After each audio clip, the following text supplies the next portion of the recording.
Hi, good morning. I am Cardinal Dr. Elizabeth Samantha Rothschild Judge, Governor of the Federal State of Washington, D.C. I'm here at the U.S. Capitol Visitor Center. So I came up here griping this morning. And U.S. Capitol Police, they're about like Secret Service. They ain't going to take no junk. They're going to get right back down with me, right? Everybody knows, the spoilty of the spoiled in the government.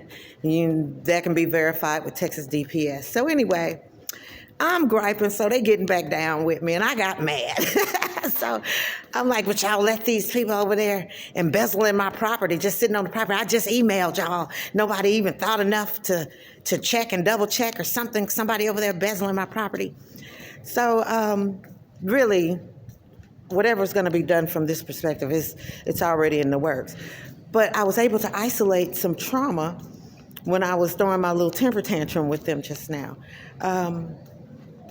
As we know, and I tell people, I'm very forward about it, when I used to be a cop, my partner got killed before I took early retirement from the force.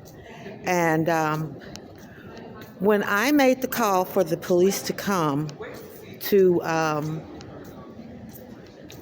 the house because there were embezzlers inside, okay, so I put that up, remember the YouTube, and I went and I filmed it. Okay, they went in the house. These criminal embezzlers invited the police in the house, and at that moment, everything went slow motion, and I've been suffering some slight trauma ever since then, because anybody that would embezzle would kill a cop. So I didn't know quite what that was. I kind of had an attitude this morning with the Capitol Police, and when I'm throwing my little temper tantrum and bantering, and they're bantering too, in their style. There's no disrespect. It made me realize. So I called that out, and I told them, I said that out loud. I said, it's the trauma, because my partner was killed entering a house on a false call. So here it is. I've contacted the police, and they've come there, and I don't know if they contacted them as well, but to watch the police walk into a place where I feel it's a greater danger for them than for me.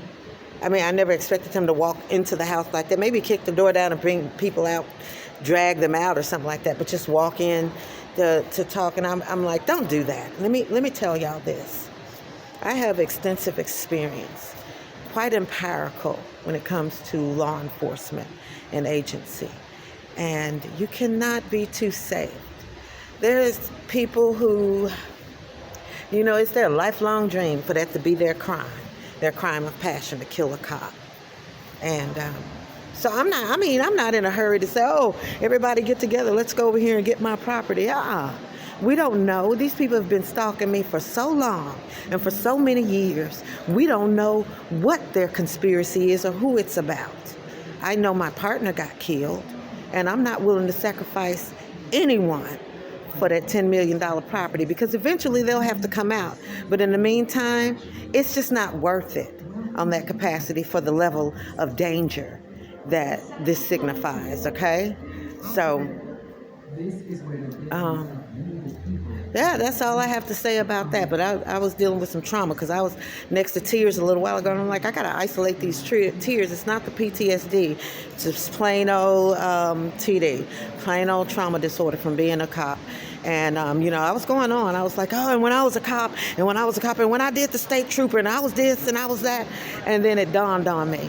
Those two cops walked into that house, and everything, even the wind sounded like slow motion. Whoa.